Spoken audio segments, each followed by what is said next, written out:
Mes amis chers fidèles, bonjour. Aujourd'hui mardi de la 13e semaine du temps ordinaire de l'Église. Et l'évangile que la liturgie nous propose aujourd'hui nous rappelle quelque chose d'essentiel, une attitude dont nous devons nous souvenir par rapport à différentes choses que nous pouvons rencontrer dans notre quotidien. Nous sommes au chapitre 8, versets 23 à 27 de l'évangile de Saint Matthieu. Comme Jésus montait dans la barque, ses disciples le suivirent. Et voici que la mer devint tellement agitée que la barque était recouverte par les vagues. Mais lui dormait. Les disciples s'approchèrent et le réveillèrent en disant « Seigneur, sauve-nous, nous sommes perdus !» Mais il leur dit « Pourquoi êtes-vous si craintifs, hommes de peu de foi ?» Alors Jésus, debout, menaça les vents et la mer et se fit un grand calme. Les gens furent saisis d'étonnement et disaient « Quel est donc celui-ci, pour que même les vents et la mer lui obéissent ?» Il y a ce contraste très marqué entre la tempête extérieure, la mer qui s'agite, le vent qui souffle fort, etc. Les disciples même qui s'agitent par rapport à ce tourbillon extérieur. Et puis, Jésus qui dort. Alors, je ne sais pas si vous avez déjà essayé de dormir dans un bateau qui tangue, mais sincèrement, soit il faut avoir un sommeil de plomb, ou alors Jésus nous dit quelque chose de plus profond.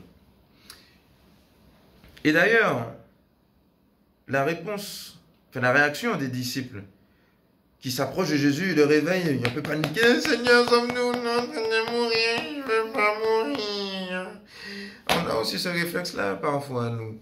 Quand on a différentes choses qui s'acharnent contre nous, on a telle situation, telle chose qui tombe sur nous comme ça, et puis ça s'enchaîne, boum, boum, boum, boum. Puis on se dit, mais Seigneur, comment je vais faire? Il y a ça, comment je vais faire pour m'en sortir dans ça? On essaie d'escamoter des plans, des trucs pour s'en sortir et tout. On se dit, mais Seigneur, mais tu n'es pas là. J'ai l'impression que je te prie, j'ai déjà usé mon genou saigne tellement j'ai déjà prié, mais il n'y a rien, Seigneur, Et on s'agite. Alors que le Seigneur est présent. On a l'impression d'une absence, parce qu'il dort peut-être. Mais son sommeil, entre guillemets, ou son silence ne dit pas qu'il n'est pas là. Et c'est ça qui est intéressant. Et c'est pour ça que Jésus répond à ses disciples de cette manière. Pourquoi êtes-vous si craintifs, hommes de peu de foi? Et il faut qu'on entende ça aussi, nous. On se le rappelle, en fait. Parce qu'on le sait qu'il est là, mais il faut qu'on se souvienne, avant de tomber dans la même agitation extérieure, que l'agitation extérieure devienne une agitation intérieure. Non, Jésus est présent. Même si peut-être il nous répond par son silence, mais son silence est une véritable présence apaisante, dont on doit se réapproprier le sens. Dire, voilà, Seigneur, peut-être que ces temps-ci, voilà, je ne sens pas ta réponse, mais dans la foi, je sais que tu es là. Donc, je m'appuie sur toi, je continue d'avancer, même si, voilà, je prends des coups, même si c'est chaud, même s'il y a ça, je ne sais pas trop où ça va m'emmener, etc. Bref, mais je te fais confiance, on avance dans la foi et je sais que tu vas ouvrir les portes pour moi. Et donc, c'est vraiment ça qu'il nous faut redécouvrir.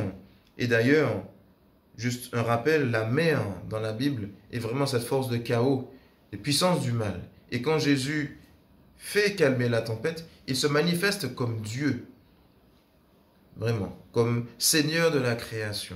Et donc, ce Seigneur de la création a la même autorité sur les tourbillons extérieurs que nous pouvons traverser dans nos vies, pour là aussi être Seigneur de notre vie, Seigneur de la barque de notre vie. Donc, redécouvrons cette confiance en Dieu, chers amis. Voilà, soyons des hommes et des femmes de foi. Et alors oui, nous verrons la gloire de Dieu. Bonne méditation à tous et bonne journée.